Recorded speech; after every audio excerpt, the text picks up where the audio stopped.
미국의 대도시인 LA에서 난 산불이 여의도 면적의 몇 배씩이나 되는 크기를 불태워버렸다고 합니다. 그렇게 큰 화재에도 미국 정부는 도와줄 기색조차 보이지 않아 미국 시민들은 울분을 토할 수밖에 없었다고 하는데요. 그 상황에서 의문의 한국인들이 떼를 지어 나타났고 이들이 화재 현장에서 행한 독특한 행보가 생방송으로 그대로 전해졌다고 합니다. 그 방송을 보던 3억 미국인들이 갑자기 한국에 열광하며 미국보다 낫다고 칭송하는 놀라운 일이 벌어지기 시작했다고 하는데요. 도대체 한인들이 화재 현장에서 무슨 짓을 벌이고 있던 것일까요? 바로 사연 들어보겠습니다. 안녕하세요. 제 이름은 엘리엇이고 미국의 CNN 사회부 기자입니다. 사실 저는 한국을 정말 싫어했습니다. 물론 제가 이유도 없이 한국을 싫어하는 것은 아니었어요. 한국 기업을 취재하다가 협박 전화를 받기도 했고 제 가족의 인생을 송두리째 망쳐버렸기 때문이었죠. 아마 산불 취재를 하며 한국인들을 만나게 될 것이라는 이야기를 들었다면 그날 갔던 취재를 하지 않았을지도 모릅니다. 그날은 유독 하늘이 검붉게 물들어가고 있었어요. 5일째 계속되는 LA 산불은 이제 도시의 심장부로 파고들고 있었죠. 편집장의 전화를 받은 건 그날 오후 2시경이었습니다. 엘리엇,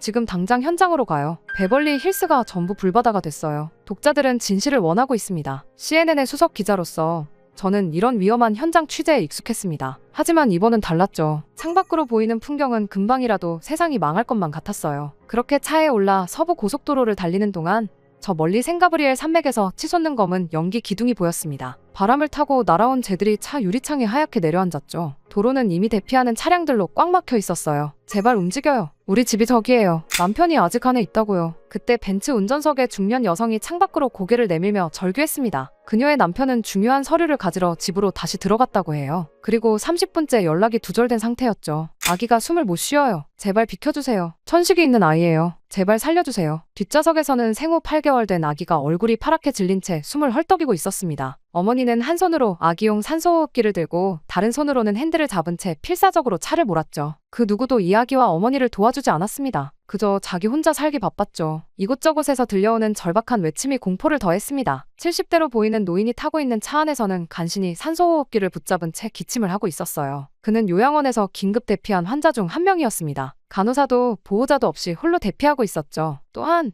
미니밴 안에서는 초등학교 야구부 유니폼을 입은 아이들이 울음을 터뜨리고 있었어요. 이제 막 경기를 마치고 돌아가던 중이었다고 합니다. 코치는 아이들의 부모님과 연락을 취하려 했지만 통신망이 마비된 상태였죠. 도로 위에 버려진 차들도 눈에 띄었어요. 연료가 떨어졌거나 엔진이 과열된 걸 겁니다. 한 푸드트럭 주인은 차에서 내린 채 멍하니 서 있었습니다. 20년간 모은 돈으로 시작한 사업이었는데 이제는 전부 잃게 생겼다고 하더군요. 우회도로를 통해 베벌리 힐스에 진입했을 때 제 눈앞에 펼쳐진 광경은 충격적이었습니다. 화려했던 저택들이 불길에 휩싸여 있었고 소방관들은 맨손으로 불과 싸우고 있었죠. 소방 헬기들이 머리 위를 지나갔지만 바람이 너무 강해 물폭탄은 제대로 된 효과를 내지 못했어요. 여기는 폭발 위험이 있어요. 즉시 대피하세요. 소방관이 확성기로 외치자 사람들이 더욱 혼란스럽게 움직였습니다. 주유소 근처에서는 검은 연기가 솟구쳤고 쇼핑몰 유리창이 열기로 깨지는 소리가 들렸죠. 길가의 야자수들은 거대한 횃불처럼 타올랐고 불티가 사방으로 튀었습니다. 골든 게이트 파크에서는 사슴떼가 불길을 피해 도로로 뛰쳐나왔어요. 그렇게 첫 번째 대피소에 도착했을 때는 오후 4시가 막 지나고 있었습니다. UCLA 체육관이었죠. 1000명은 좋게 넘어 보이는 사람들이 이곳을 가득 메우고 있었어요. 어떤 이들은 잃어버린 가족을 찾아 헤매고 있었고 또 어떤 이들은 담요 위에 앉아 멍하니 허공을 바라보고 있었습니다. 우리 집이 다 탔어요. 결혼식 앨범도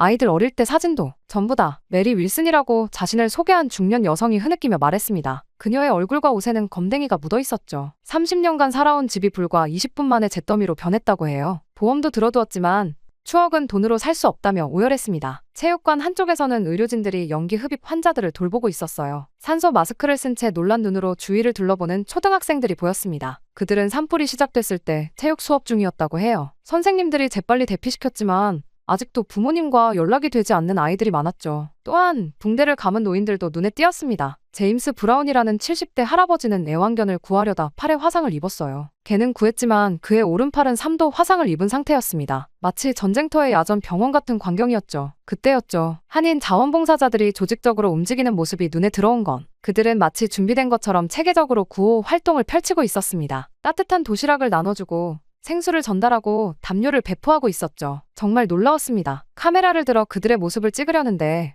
문득 의문이 들었습니다. 왜 이렇게 적극적으로 나서는 걸까? 뭔가 다른 목적이 있는 건 아닐까? 밖에서는 여전히 사이렌 소리가 울렸고 하늘은 점점 더 붉어져 갔습니다. 노트북을 열고 기사의 첫 문장을 적으려는데 옆자리에 할머니가 기침을 하며 쓰러졌어요. 한인 의료진들이 재빨리 달려와 응급처치를 시작했습니다. 순간 망설였죠. 카메라 셔터를 눌러야 할지 도와야 할지 결국 카메라를 들었습니다. 기자니까요. 하지만 찍으면서도 마음 한구석이 불편했어요. 그들의 행동이 너무 자연스러워 보였거든요. 마치 오래전부터 준비해온 것처럼요. 하지만 저는 알고 있었습니다. 세상에 공짜는 없다는 거요. 그리고 그날 겪었던 한국인들은 정말 계산적이고 무서운 사람들이라는 걸 알고 있었기에 저 모습이 다가 아니라는 것을 굳게 믿었습니다. 엘리엇 씨, 물 한 잔 드세요. 한 자원봉사자가 다가와 생수병을 건네며 말했습니다. 밖으로는 또다시 폭발음이 들렸고 체육관이 흔들렸죠. 사람들이 놀라 비명을 지르는 가운데 한인 봉사자들은 침착하게 질서를 유지하려 애쓰고 있었습니다. 생수병을 받아들었지만 마음 한구석에서는 계속 질문이 맴돌았어요. 이게 정말 진심일까? 아니면 다시 노트북을 열었지만 기사는 진척이 없었습니다. 체육관 한쪽에서 질서정연하게 움직이는 한인들의 모습이 자꾸 신경 쓰였거든요. 엘리엇 씨,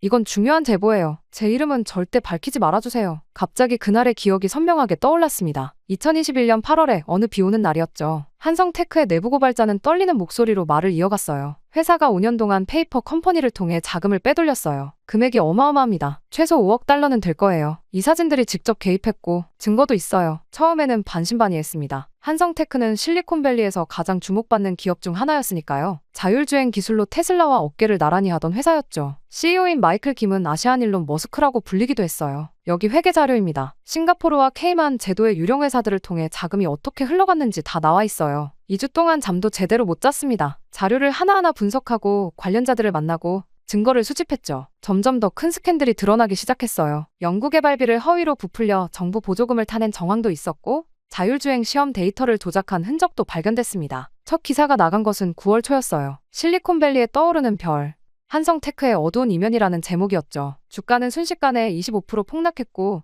SEC에서도 조사에 착수했습니다. 그날 저녁 처음으로 협박 전화가 걸려왔어요. 당신 딸이 다니는 학교가 어디죠? 아, 세인트 메리였나요? 귀여운 아이더군요. 분홍색 원피스를 입고 있었는데 온몸에 식은땀이 흘렀습니다. 어떻게 제 딸을 알고 있는 거지? 경찰에 신고했지만 발신자 추적은 불가능했어요. 전화는 버려진 선불폰으로 걸려왔더군요. 이틀 뒤 마이클 김이 직접 제 사무실을 찾아왔습니다. 엘리엇 씨, 우리 이렇게 하면 안 되죠. 당신도 가족이 있는 사람이잖아요? 그의 말투는 부드러웠지만 그건 명백한 위협이었습니다. 우리가 지역사회에 얼마나 기여하고 있는지 아시죠? 지난해에만 장학금으로 100만 달러를 기부했어요. 실리콘밸리의 아시안 커뮤니티는 우리를 필요로 한다고요. 당신은 그걸 무너뜨리려 하고 있어요. 저는 그의 협박에도 흔들리지 않으려 했습니다. 하지만 그날 밤 누군가 제 차의 타이어를 찢어놓았어요. 다음 날은 딸아이의 교실 창가에서 수상한 남자가 목격됐다는 연락을 받았죠. 아내는 불안 발작을 일으켰고 결국 딸은 다른 학교로 전학을 가야 했습니다. 그리고 결정적인 순간은 내부 고발자가 갑자기 진술을 번복했을 때였어요. 죄송합니다, 엘리엇 씨. 제가 실수했어요. 그런 일은 없었어요. 그의 목소리는 공허했습니다. 누군가 협박했다는 게 분명했죠. 그 후에는 증거들이 하나둘 사라지기 시작했어요. 회계 자료는 조작된 것이라는 감정 결과가 나왔고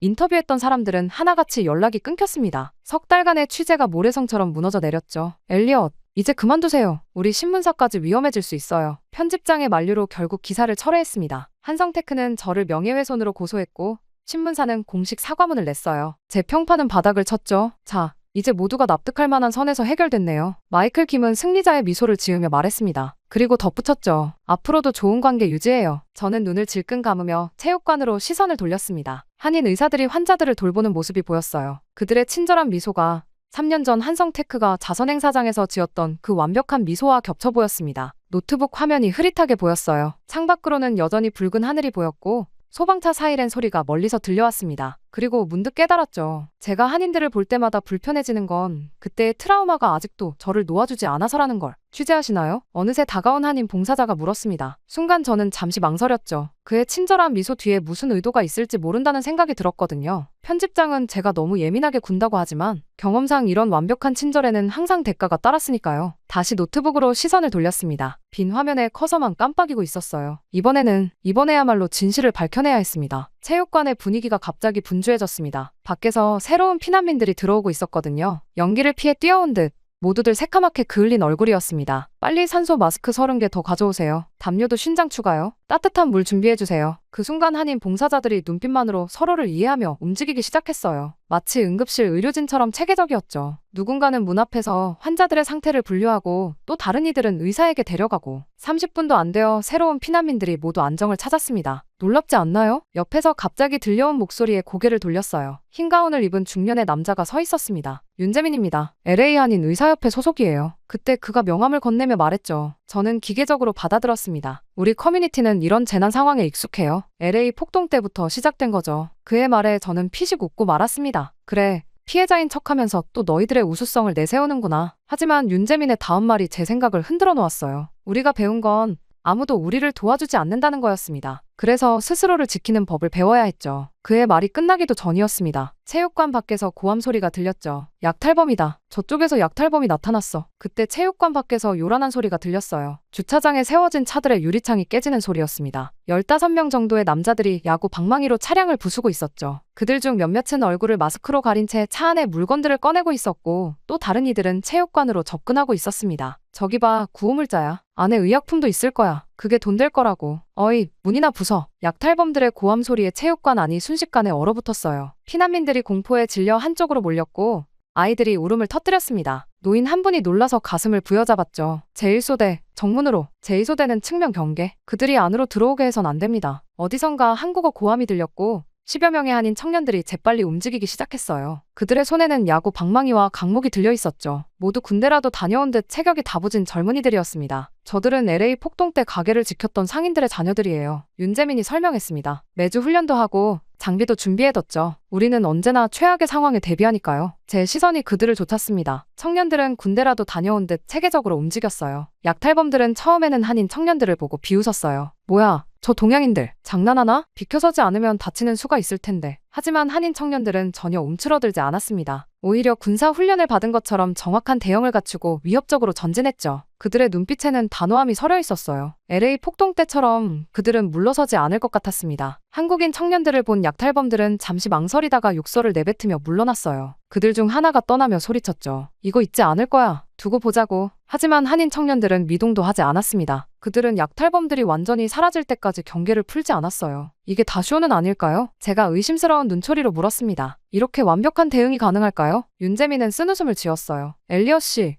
우리가 이렇게 조직적인 게 수상해 보이나요? 아니면 한국인이라서 수상한 건가요? 그 말에 제 심장이 쿵하고 내려앉는 것 같았습니다. 너무 날카로운 지적이었거든요. 우리를 오해하고 계신 것 같아요. 한성테크 사건 때문인가요? 윤재민의 말에 저는 순간 굳어버렸습니다. 어떻게 그걸? 당신 기사 읽었습니다. 좋은 기사였어요. 하지만 한 기업의 잘못을 모든 한국인의 잘못으로 보는 건 좀 슬픈 일이네요. 제가 대답하려는 순간 또다시 한국어 고함이 들렸습니다. 도시락 300개 도착했습니다. 따뜻한 음식부터 노약자에게 나눠드리세요. 물도 곧 옵니다. 기다려주세요. 저는 말없이 그들의 움직임을 지켜봤어요. 정말 군대처럼 체계적이었습니다. 하지만 그건 위협적인 게 아니었죠. 오히려 든든해 보였어요. 우리는 그저 우리가 할 수 있는 일을 하는 겁니다. 윤재민이 말했어요. 이게 쇼라고 생각하시나요? 그럼 한번 따라와 보시죠. 그가 앞장서서 걸었고 저는 잠시 망설이다 그를 따랐습니다. 윤재민은 저를 체육관 뒤편의 임시 진료소로 안내했습니다. 그곳에는 이미 여러 명의 한인 의사들이 환자들을 돌보고 있었어요. 그들의 흰 가운 위로 검은 그을음이 묻어 있었죠. 몇 시간 전까지 불길 속에서 환자들을 구해냈다고 했습니다. 이분들은 모두 개인 병원을 닫고 이곳으로 왔어요. 수입이 줄어들 텐데도 말이죠. 윤재민이 자부심이 가득한 목소리로 말했습니다. 저는 고개를 끄덕이면서도 속으로는 의문이 들었어요. 왜 이렇게까지 하는 걸까? 분명 뭔가 있을 텐데. 엘리엇 씨는 우리가 의심스러워 보이나 봅니다. 제 생각을 읽기라도 한 듯 윤재민이 말했어요. 혹시 지금도 취재하고 계신가요? 한인들의 이면이라도 파헤치실 건가요? 순간 그의 말투에는 날이 서 있었습니다. 저는 순간 당황했지만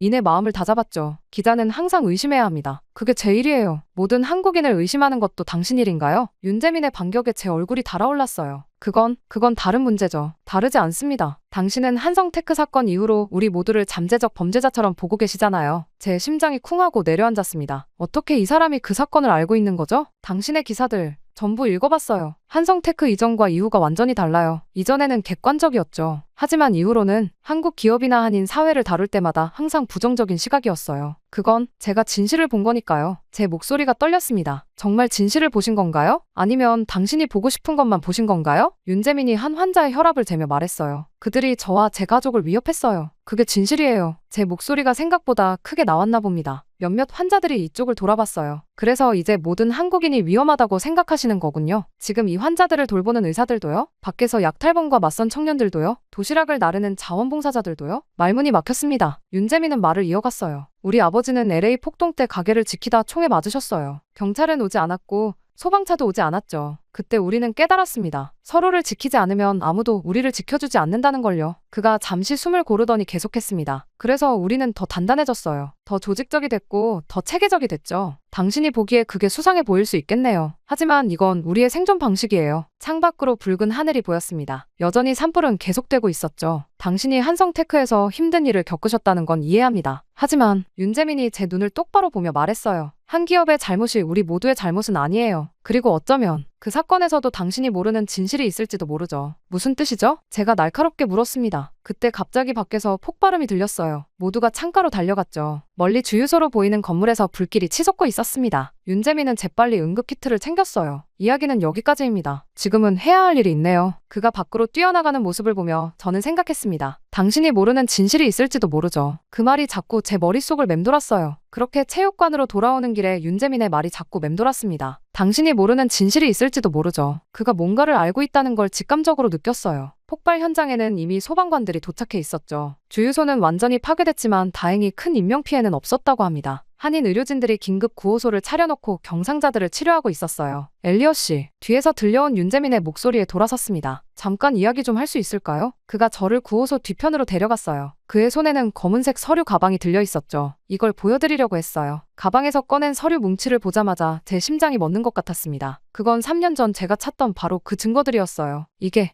어떻게? 말을 잇지 못하는 제게 윤재민이 천천히 설명을 시작했습니다. 한성테크는 진짜 비리를 저지른 게 아니었어요. 모든 건 진화그룹의 계획된 음모였죠. 진화그룹, 중국의 거대 자율주행 기업이었습니다. 한성테크의 최대 경쟁사였죠. 이건 진화그룹이 설립한 페이퍼 컴퍼니들의 등록 서류예요. 모두 케이만 제도와 버진 아일랜드에 있죠. 이 회사들을 통해 자금을 세탁하고 마치 한성테크가 비자금을 조성한 것처럼 꾸몄어요. 윤재민이 서류를 하나씩 펼쳐 보였습니다. 이건 회계자료 조작 지시서예요. 진화그룹의 재무팀장이 직접 사인한 겁니다. 그리고 이건 당신에게 제보했던 내부고발자의 계좌 내역이에요. 진화그룹 계열사로부터 50만 달러가 입금된 걸 확인할 수 있죠. 그는 처음부터 그들이 심어놓은 사람이었어요. 저는 서류들을 떨리는 손으로 넘겼어요. 거기엔 제가 미쳐보지 못했던 또 다른 진실이 있었습니다. 그럼 그때 그 협박 전화도 진화그룹 쪽에서 한 겁니다. 한성테크는 오히려 피해자였어요. 머릿속이 하얘졌습니다. 3년간 제가 믿어온 모든 것이 거짜였다니. 잠깐만요. 이런 중요한 증거를 왜 지금까지 공개할 수 없었어요. 진화그룹의 위협 때문이었죠. 하지만 이제는 달라졌습니다. 윤재민이 또 다른 서류를 꺼냈어요. 제 형이 한성테크의 법무팀에 있었어요. 윤재민이 조용히 말을 이었습니다. 윤태우, 아마 그 이름을 들어보셨을 거예요. 당시 한성테크의 법무팀장이었죠. 제 눈이 커졌습니다. 윤태우, 그 이름을 잊을 리가 없었죠. 한성테크 사건 당시 유일하게 저를 만나주려 했던 임원이었으니까요. 하지만 그와의 면담 전날 그는 갑자기 회사를 사직했었죠. 형은 모든 걸 알고 있었어요. 하지만 말할 수 없었죠. 진화그룹이 그의 약점을 잡고 있었거든요. 결국 사표를 쓰고 한국으로 떠날 수밖에 없었습니다. 윤재민은 잠시 침묵했다가 말을 이었어요. 작년에 진화그룹 부회장이 중국에서 비리로 체포됐어요. 그때 이 자료들이 나왔죠. 형이 베이징에 있는 친구를 통해 입수했고 저에게 전해줬습니다. 아마도 당신이 이 진실을 알아야 한다고 생각했던 것 같아요. 그런데 왜 이걸 공개하지 않은 거죠? 제가 묻자 윤재민은 쓴웃음을 지었습니다. 공개하고 싶었죠. 하지만 진화그룹의 영향력은 생각보다 컸어요. 그들은 여전히 자율주행 시장에서 강자였고 한성테크는 이미 무너진 뒤였죠. 더구나 당시 그들이 한성테크의 몇몇 임원들의 약점을 잡고 있었어요. 우리가 이걸 공개하면 그분들의 개인적인 문제들이 모두 언론에 흘러나올 판이었죠. 그런데 왜 제게 이걸 보여주시는 거죠? 제 목소리가 떨렸습니다. 당신이 진실을 알 필요가 있다고 생각했어요. 그리고 그가 잠시 망설이더니 말을 이었습니다. 당신의 기사로 인해 많은 한인들이 고통받았어요. 한성테크 직원들은 해고됐고 그들의 가족들은 이웃들의 손가락질을 받았죠. 가슴이 답답해졌어요. 제가 쓴 기사가, 제가 믿었던 진실이, 저기 봐요. 윤재민이 창밖을 가리켰습니다. 한인 자원봉사자들이 여전히 분주히 움직이고 있었어요. 저들도 그때 피해를 본 사람들의 가족들이에요. 하지만 보세요. 지금은 다른 이들을 돕고 있잖아요. 전 어떻게 해야 할지 말을 제대로 잇지 못했습니다. 지금 당장 결정하지 않으셔도 됩니다. 천천히 살펴보세요. 윤재민이 서류 뭉치를 제게 건넸어요. 그리고 우리를 다시 한번 보세요. 편견 없이 있는 그대로요. 그가 떠난 후 저는 한참 동안 서류들을 들여다봤습니다. 진화 그룹의 계획서, 조작된 증거들, 실행보고서, 모든 게 너무나 치밀했어요. 그렇게 다시 체육관 안을 둘러보니 한인 봉사자들이 여전히 묵묵히 일하고 있었습니다. 그들의 모습이 이제는 전혀 다르게 보였어요. 마치 제 눈에 씌워져 있던 편견이라는 렌즈가 천천히 벗겨지는 것 같았습니다. 체육관 한쪽 구석, 제가 자리 잡은 곳에는 노트북과 서류들이 어지럽게 펼쳐져 있었습니다. 윤재민이 건넨 자료들을 하나하나 살펴볼 때마다 가슴이 답답해졌어요. 진화 그룹사나 페이퍼 컴퍼니, 타이완 소재 Future Mobility Limited를 통한 자금 세탁? 제가 3년 전 쓴 기사의 주요 내용이었죠. 하지만 윤재민이 건넨 자료를 보니 그 회사는 처음부터 진화그룹이 설립한 것이었어요. 한성테크를 음해하기 위한 덫이었던 거죠. 아, 젠장. 저도 모르게 한숨이 나왔습니다. 크롬북을 열어 The Chronicle의 데이터베이스에 접속했어요. 한성테크 관련 제가 썼던 기사들을 하나씩 다시 읽어내려갔습니다. 기사를 쓸 당시만 해도 제가 정의를 위해 싸우고 있다고 믿었어요. 하지만 지금 보니 모든 기사가 한쪽으로 치우쳐 있었습니다. 확인되지 않은 내용도 마치 사실인 것처럼 써놨더군요. 이건 기사가 아니라 개인적인 복수였던 거야. 스스로에게 중얼거렸습니다. 그때 한 장면이 머릿속을 스쳤어요. 한성테크가 문을 닫은 뒤 직원들이 짐을 싸서 나오던 모습이었죠. 그들 중 많은 이들이 한인이었고 가족들과 함께 이곳에 정착하길 꿈꾸며왔던 사람들이었습니다. 저 사람들, 그때 다들 어떻게 됐을까? 현재의 시간이 오후 6시를 가리키고 있었어요. 체육관에는 저녁 식사 준비가 한창이었죠. 한인 자원봉사자들이 도시락을 나눠주고 있었는데 문득 그들 중 한 명이 눈에 익었습니다. 앳된 얼굴의 여성이었어요. 어디서 봤더라? 그러다 기억이 났습니다. 한성테크 마지막 날 울면서 회사를 나서던 신입 개발자였어요. 발걸음이 자연스럽게 그쪽으로 향했습니다. 혹시 한성테크에서 일하셨나요? 그녀가 잠시 멈칫했어요. 그러더니 쓴웃음을 지었죠. 네. 아, 당신은 그때 그 기자님이시죠? 목이 메었습니다. 그 후에 어떻게 지내셨나요? 힘들었죠. 다들 그랬을 거예요. 저는 그래도 다행히 다른 회사에 취직했지만 다들 꿈을 접어야 했죠. 순간 심장이 무거워졌어요. 제 기사가 얼마나 많은 사람들의 인생을 망가뜨렸던 걸까요? 근데 왜 여기서 봉사활동을? 제 질문이 채 끝나기도 전에 그녀가 말했습니다. 우리도 한때 모든 걸 잃은 것 같았으니까요. 그래서 더 잘 알아요. 지금 이분들의 심정을. 그 순간 체육관 안을 둘러보는 제 시선이 달라졌어요. 묵묵히 봉사하는 한인들의 모습이 더 이상 수상해 보이지 않았습니다. 그저 아픔을 아는 사람들이 다른 이들의 아픔을 달래주는 것처럼 보였죠. 저는 그렇게 다시 노트북을 열고서 새로운 글을 쓰기 시작했습니다. 키보드 위에 올려진 손가락이 떨렸어요. 하지만 이제는 알았습니다. 제가 무엇을 해야 하는지. 이제는 사실을 바로잡을 때였습니다. 그때 밖에서 또다시 폭발음이 들렸어요. 창밖 하늘은 여전히 붉었지만 제 마음속 어둠은 조금씩 걷히고 있었습니다. 새벽 3시, 체육관 밖에서 갑자기 고함 소리가 들렸습니다. 베레어 지역에서 긴급 구조 요청이 들어왔습니다. 실버타운에서 대피가 늦어지고 있대요. 마치 군부대처럼 순식간에 모든 것이 체계적으로 움직이기 시작했어요. LA 한인의사협회 소속 의사들이 신속하게 비상의료팀을 꾸렸고 간호사들은 필요한 의료용품들을 챙겼습니다. 산소통 20개, 응급처치키트 30개, 심장 제세동기 3대. 다 실었습니다. 이동식 산소호흡기는? 네, 충전 완료했습니다. 예비 배터리도 챙겼어요. 한인 식당 주인들이 긴급하게 준비한 주먹밥과 따뜻한 음료도 차에 실렸어요. 누군가는 담요를, 또 다른 이는 휠체어를 가져왔죠. 교회에서 가져온 접이식 들것도 있었습니다. 1팀은 구조, 2팀은 환자 분류, 3팀은 이송. 다들 자기 위치 알죠? 지휘를 맡은 데이비드가 외쳤어요. 그는 LA 소방서에서 15년간 근무한 베테랑이었죠. 차량 5대가 긴급 편성됐어요. 각 차마다 의사 1명, 간호사 2명, 구조대원 4명으로 팀이 짜여 있었습니다. 심지어 차량 배치도 완벽했어요. 의료진을 태운 승합차가 가운데 구조 장비를 실은 픽업트럭이 양옆으로, 그리고 선두와 후미에 SUV가 호위하듯 자리 잡았죠. 산불이 서쪽에서 동쪽으로 번지고 있습니다. 바람이 강해서 불길 통제가 안 된대요. 요양원까지 앞으로 30분도 채 남지 않았을 거예요. 창밖으로 보이는 도시는 마치 지옥도 같았습니다. 하늘은 온통 붉었고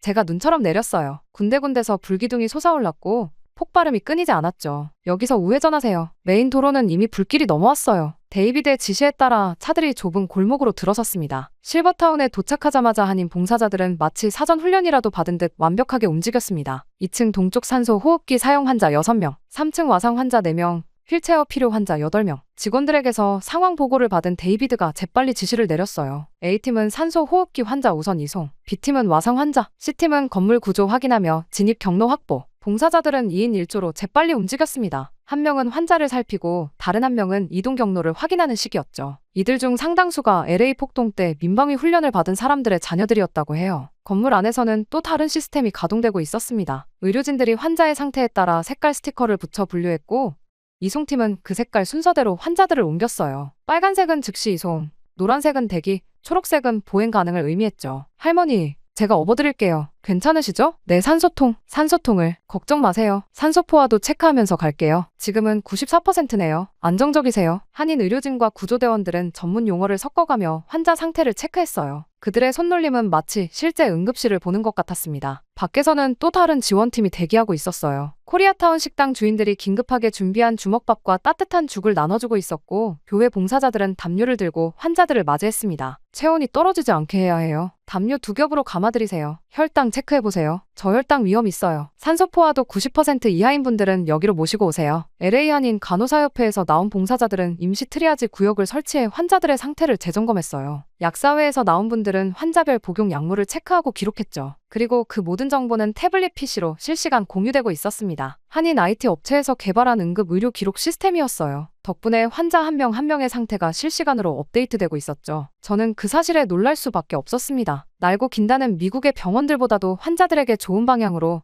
효율적으로 진행되고 있었으니까요. 한국의 의료 시스템이 미국을 뛰어넘는다면 이야기를 스치듯 들었던 기억이 났습니다. 그땐 말도 안 된다고 생각했는데 정말 그랬다니 믿을 수가 없었습니다. 엘리엇 씨, 이거 마시세요. 누군가 제게 따뜻한 보리차를 건넸어요. 돌아보니 한인 마트 주인이었죠. 그는 아까부터 계속 봉사자들에게 음료를 나눠주고 있었습니다. 어떻게 이런 시스템이? 제 말끝이 흐트러지자 그가 웃으며 말했어요. LA 폭동 이후로 우리는 매년 재난 대비 훈련을 해왔어요. 교회, 마트, 식당 각자 맡을 일을 정해두고요. 누가 시킨 게 아니라 우리가 필요해서 만든 거죠. 그때 하나님 목사님이 따뜻한 커피를 나눠주고 계신 게 보였어요. 새벽 3시가 넘은 시간이었는데도 그분의 얼굴에는 피곤한 기색이 없었습니다. 목사님, 이렇게 힘든 상황에서 어떻게 이런 봉사를? 제 질문이 채 끝나기도 전에 목사님은 따뜻한 미소를 지으셨어요. 아, 그건 우리가 받은 은혜를 갚는 거죠. 목사님은 잠시 생각에 잠기셨다가 말씀을 이어가셨습니다. 한국 전쟁 때 이야기를 들어보셨나요? 그때 미국의 교회들과 선교사님들이 우리에게 얼마나 큰 도움을 주셨는지. 먹을 것도 없고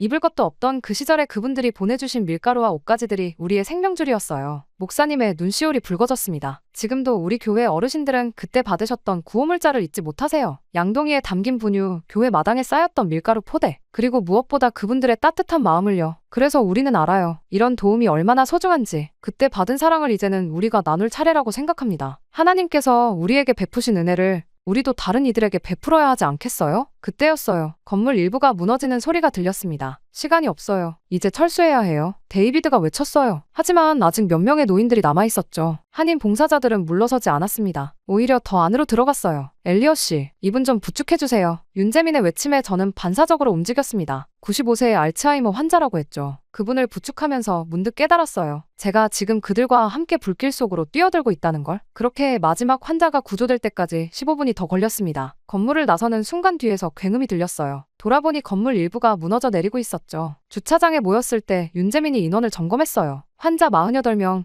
직원 12명, 모두 무사히 나왔습니다. 그때 누군가 흐느끼기 시작했어요. 요양원 원장이었죠. 어떻게 감사의 말씀을. 괜찮습니다. 우리도 한때는 누군가의 도움이 필요했으니까요. 윤재민의 말에 다른 봉사자들도 고개를 끄덕였어요. 그들의 얼굴은 그을음으로 새카맣게 변해 있었습니다. 하지만 눈빛만은 달랐어요. 그 속에서 저는 처음으로 진정한 용기와 헌신을 보았습니다. 그 말씀에 제 마음 한구석이 뜨거워졌어요. 봉사자들의 모습이 새롭게 보였습니다. 그들의 헌신은 단순한 선행이 아닌 오래전 받은 사랑을 돌려주는 것이었군요. 밖에서는 여전히 불길이 치솟고 있었고 사이렌 소리가 멈추지 않았습니다. 하지만 이곳에는 또 다른 불길이 있었어요. 세대를 넘어 이어진 감사와 나눔의 불꽃이. 화재 진압이 어느 정도 마무리된 오후, 저는 윤재민과 함께 본사 사무실로 향했습니다. 제가 요청했죠. 이제는 모든 것을 제대로 파헤쳐야 했으니까요. 윤재민 씨를 통해 제가 잘못 내보낸 기사들을 새로 작성할 생각이었습니다. 그 시간에 이슈가 되는 것들을 하는 게 제 커리어에 좋다고 소리치는 팀장님의 목소리가 귀에 선했지만 저는 멈출 수 없었습니다. 귀를 막고 눈을 막으며 진실을 외면하다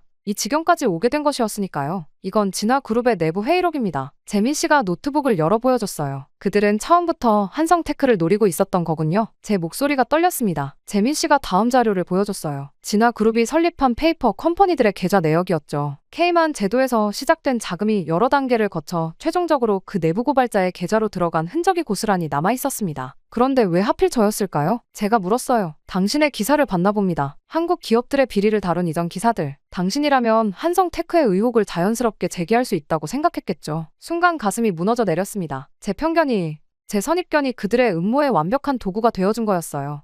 제 형이 모든 걸 알고 있었어요. 재민 씨는 천천히 말을 이었습니다. 그래서 당신을 만나려 했던 거고요. 하지만 진화그룹이 형이 약점을 잡고 있었죠. 10년 전 벤처 기업 시절에 일부 불법 자금 운용 기록, 그걸로 형을 협박했어요. 다음 자료는 충격적이었습니다. 진화그룹이 한성테크 직원들을 미행하고 도청한 기록이었어요. 제가 협박 전화를 받았던 그 시기와 일치했죠. 잠깐만요. 뭔가 이상한 점을 발견했습니다. 이 전화번호, 절 협박했던 그 번호인데요. 윤재민이 고개를 끄덕였어요. 네, 진화그룹 베이징 지사보안팀 소속이었죠. 그들은 당신을 겁주기 위해 일부러 선불폰을 썼어요. 자료들을 하나하나 살펴볼수록 분노와 후회가 밀려왔습니다. 저는 진실을 파헤치겠다는 열정에 사로잡혀 정작 더 큰 진실을 보지 못했던 거예요. 자, 이제 어떻게 하시겠어요? 재민 씨가 물었습니다. 저는 노트북을 열었어요. 새로운 기사를 작성하기 시작했습니다. 진실을 바로잡을 때였거든요. 모든 걸 다시 써야겠습니다. 처음부터 끝까지. 그때 제 휴대폰이 울렸어요. 발신자 표시가 없었죠. 또 그 사람들인가요? 윤재민이 긴장한 듯 물었습니다. 아니요.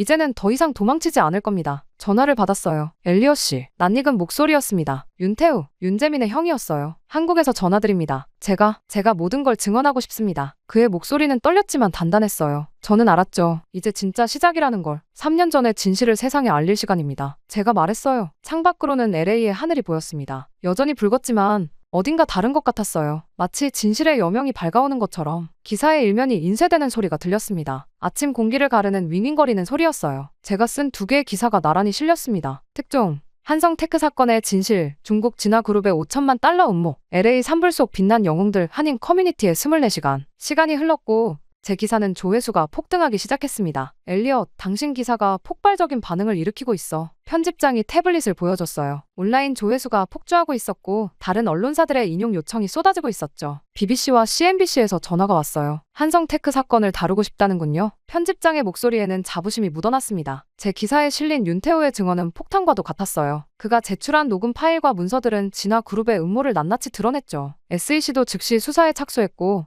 FBI도 가세했습니다. 한성테크 주가가 폭등하고 있습니다. 경제부 기자가 소리쳤어요. 이미 30% 넘게 올랐어요. 시장이 진실을 알기 시작한 거죠. 그때 제 휴대폰이 울렸습니다. 마이클 김, 한성테크의 전 CEO였어요. 엘리엇 씨, 감사합니다. 그의 목소리가 떨렸습니다. 사과드려야 할 사람은 저입니다. 제가 말했어요. 아닙니다. 당신은 결국 진실을 밝혀냈어요. 그게 중요한 거죠. 잠시 침묵이 흘렀고 그가 다시 말을 이었습니다. 우리가 다시 시작하려고 해요. 새로운 자율주행 기술 개발을. 이번에는 더 강하게 돌아올 겁니다. 다른 한편으로 한인 커뮤니티의 이야기도 세상을 감동시키고 있었어요. CNN이 실버타운 구조 현장의 영상을 방송했고 전 세계 뉴스에서 그들의 헌신을 조명했습니다. 엘리엇, 윤재민이 사무실로 들어왔어요. 베레어 지역 주민들이 감사패를 전하고 싶다고 해요. 그리고 그가 잠시 말을 멈추더니 환하게 웃었습니다. 형이 돌아온대요. 이제 모든 게 끝났으니까 다시 미국으로 올 수 있대요. 그때 창밖에는 소방헬기들이 지나가고 있었어요. 산불은 거의 진압 단계에 접어들었다고 합니다. 하늘도 조금씩 맑아지고 있었죠. 그런데 말이야, 편집장이 제 어깨를 두드렸습니다. 기사를 읽어보니 당신도 많이 변했네. 이제는 진짜 기자가 된 것 같아. 그 말에 미소 지었습니다. 생각해보면 편집장은 제게 항상 진짜 기자가 되어야 한다며 당부하시곤 했거든요. 아무래도 한성테크와의 일로 인해 기자 생활의 회의를 느낀 제 모습이 안타까웠던 것이었겠죠. 하지만 이제는 달랐습니다. 불길 속에서 진실을 찾았고 편견이라는 불꽃 속에서 새로운 시각을 얻었으니까요. 그렇게 저는 어디론가 발걸음을 디뎠습니다. 동시에 제 휴대폰이 계속 울렸어요. 다른 언론사들의 인터뷰 요청이었죠. 하지만 저는 서두르지 않았습니다. 먼저 만나야 할 사람들이 있었거든요. 저의 잘못된 기사로 인해 고통받았던 모든 한성테크 직원들, 그리고 제가 의심의 눈초리로 바라보았던 모든 한인분들. 사과는 기사로만 하는 게 아니라고 생각했으니까요. 직접 찾아가 한 분 한 분 진심을 전해야 했습니다. LA의 하늘이 점점 더 맑아지고 있었어요. 마치 새로운 시작을 알리는 것처럼. 한 달이 지났습니다. LA 북부 베레어 지역의 피해 복구 현장에서 윤재민을 다시 만났어요. 이른 아침부터 현장은 분주했습니다. 오늘도 일찍 나오셨네요. 재민 씨가 웃으며 말했어요. 그의 흰 가운에는 벌써 먼지가 묻어 있었죠. 무너진 집 앞에서는 한인 건설업자들이 잔해를 치우고 있었어요. 망치 소리와 전기톱 소리가 이른 아침의 고요를 깨뜨렸습니다. 옆에서는 코리아타운의 식당 아주머니가 따뜻한 국물을 나눠주고 계셨죠. 처음에는 우리를 이상한 눈으로 보던 사람들도 이제는 먼저 인사를 해요. 어제는 할머니 한 분이 손수 쿠키를 구워오셨더라고요. 재민 씨의 말에 따뜻함이 느껴졌어요. 창밖으로는 여전히 연기가 보였지만 그 속에서 사람들은 희망을 만들어가고 있었죠. 누군가는 무너진 집을 고치고 또 누군가는 아픈 이들을 돌보고 있었으니까요. 이제 와서 생각해보면 제가 입을 열었어요. 한성테크 사건도 마찬가지였던 것 같아요. 제가 표면만 보고 판단했던 거죠. 그거는 아직도 진행형이에요. 재민 씨가 말했습니다. 형이 돌아왔지만 SEC 조사는 시작에 불과하고 진화그룹도 만만한 상대가 아니에요. 그래도 이제는 진실을 향해 가고 있잖아요. 제 말에 그가 고개를 끄덕였습니다. 다음 주에도 오실 거예요? 재민 씨가 물었어요. 네, 이번엔 취재가 아닌 그냥 한 사람으로 오고 싶어요. 멀리서 들려오는 종소리가 마치 새로운 시작을 알리는 것 같았습니다. 여전히 갈 길은 멀었지만 한 걸음씩 나아가고 있었거든요. 순간 돌아오는 차 안에서 생각에 잠겼습니다. 지난 15년간의 기자 생활 동안 저는 늘 진실을 추구한다고 믿었어요. 하지만 그건 어쩌면 제가 보고 싶은 진실이었는지도 모르겠습니다. 되돌아보면 한성테크의 사건을 취재할 때 저는 한국인이라는 이유만으로 그들을 의심했죠. 누군가의 잘못을 모두의 잘못으로 일반화했고 그렇게 만들어진 편견의 렌즈로 세상을 바라봤어요. 그것이 저희 진실이었습니다. 하지만 산불 속에서 저는 다른 진실을 보았어요. LA 폭동의 상처를 딛고 일어선 사람들, 자신들도 힘들지만 이웃을 돕기 위해 밤낮 없이 뛰는 사람들. 그들은 제가 알던 한국인과는 달랐습니다. 진실은 항상 우리가 생각하는 것보다 더 복잡하고 더 깊고 더 아름답다는 걸 이제야 깨달았어요. 기자의 역할은 단순히 보이는 것을 쓰는 게 아니라 보이지 않는 진실까지 찾아내는 것이었죠. 재민 씨가 제게 했던 말이 떠올랐습니다. 우리도 한때는 이방인이었으니까요. 그 말 속에는 이곳에서 살아남기 위해 서로를 의지할 수밖에 없었던 한인들의 역사가 담겨 있었어요. 그들이 보여준 강인함과 연대는 단순한 미담이 아닌 생존을 위한 지혜였던 거죠. 이제 저는 압니다. 진정한 기자는 선입견의 불길 속에서도 진실의 빛을 찾아내는 사람이라는 것을. 그리고 그 진실은 때로는 우리가 가장 의심했던 곳에서 발견된다는 것을. 이야기하다 보니 길어졌네요. 제 이야기는 여기까지입니다. 길었던 이야기를 들어주신 모든 분들께 감사의 말씀 전하고 싶습니다. 행복하세요.